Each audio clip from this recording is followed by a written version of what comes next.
आपके मन में यह सवाल तो अभी आना स्वाभाविक है। आप बोलेंगे अनिल जी, रोहित पवार रोज ये अपघात नहीं है, नहीं है, नहीं है, ये घातपात है।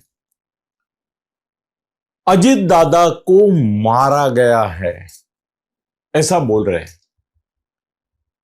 आप एक बार हमें बता दीजिए कि सच्चाई क्या है। क्या सचमुच अजित दादा का अपघात हुआ है या घातपात हुआ है? मैं आपको बताता हूं और पूरे विश्वास के साथ बताता हूं कि उनका अपघात ही हुआ है।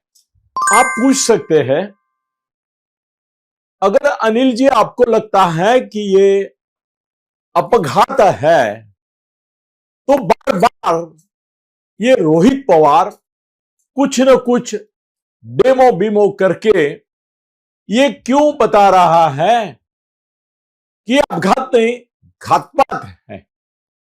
इसके पीछे कोई राज है, इसके पीछे कुछ साजिश है। ऐसा क्यों कर रहा है? तो दोस्तों, इस सवाल का जवाब मैं आपको यह दूंगा कि यह साजिश रोहित पवार की है, जो शरद पवार के आशीर्वाद से चल रही है, जिसका उद्देश्य सुनेत्रा पवार, जय पवार और तटकरे प्रफुल्ल को बदनाम करना है। रोहित पवार की साजिश क्लियर है, उसको बदनाम करना है। सुनेत्रा देवी को भी वो बोल नहीं सकता है, क्योंकि लोग गालियां तो देंगे, उठा के जूते भी मारेंगे, उसको मालूम है अगर उसने उनकी तरफ इशारा किया। मगर वो इनडायरेक्टली क्या कर रहा है?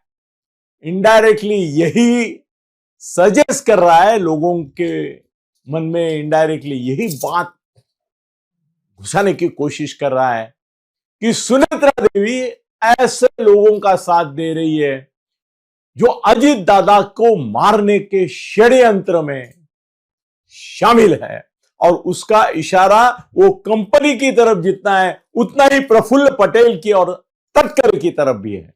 स्वाभाविकतः जब राहुल रोहित पवार बदनाम कर रहा है तो उसके पीछे भी कोई राज होना ही चाहिए। क्यों बदनाम कर रहा है?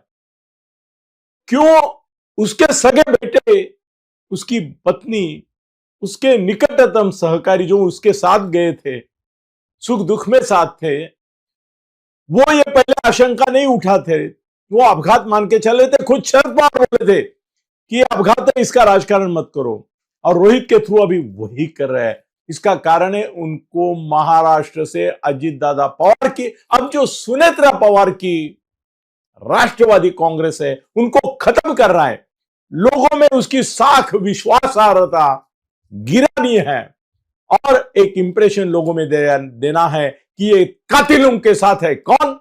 सुनेत्रा देवी और उसके बेटे। क्या आपको लगता है कि ये रोहित पवार उसके मकसद में कामयाब होगा? क्योंकि मीडिया तो वो जो बोल रहा है, जैसे बोल रहा है, दिखा रही है, मिनटों क्या घंटों तक दिखा रही है, और ऐसा माहौल क्रिएट किया जा रहा है मीडिया के थ्रू। ऑफ कोर्स आप जानते हैं कि मीडिया मैनेज किया जा सकता है, और मैनेज हुआ है। तो वो इस तरह सा माहौल बना रहा है कि अब असली अगर अजित दादा की कोई पार्टी है जो अजित दादा के सपने साकार करेगी, और अजित दादा की इच्छा, अंतिम इच्छा विलीनीकरण की थी, और वो शरद पवार और हमारे साथ आना चाहते थे, तो यही रोहित का गेम प्लान है कि अजित दादा के नाम पर विलीनीकरण चलाए। अगर विलीनीकरण की बात आगे चलती, अगर सुनेत्रा देवी, जय पार्थ तटकरे, प्रफुल्ल पटेल, भुजबल, दिलीप वळसे पाटील, ये सब लोग अगर राजी होते कि अजीत दादा के जाने के बावजूद हम शरद पवार जी की राष्ट्रवादी कांग्रेस के साथ विलीनीकरण के लिए तैयार है, तो मैं चैलेंज करता हूं कि आज जो रोहित बक बक कर रहा है, ये आरोप और कीचड़ उछाल रहा है, वो नहीं हुआ, नहीं उठाया होता, क्योंकि उनका उद्देश्य था अजीत दादा के बाद पहले जो चर्चा थी उसमें अजीत दादा हावी थे, और बाद में उनके ध्यान में आया यही समय है कि हम ग्रैब कर सकते हैं, इसको गिरंकृत कर सकते हैं, इसीलिए रोहित इतना आगे बढ़ रहा है। रोहित पवार जो आरोप कर रहा है उसके बारे में आपको शरद पवार साहब की भूमिका डाउटफुल नहीं लगती? आपको शक नहीं आ रहा है कि ये रोहित पवार जो भी कर रहा है उसके पीछे असल में शरद पवार ही है? हां, शरद पवार ही है, मैं सीधा बोलता हूं आपको।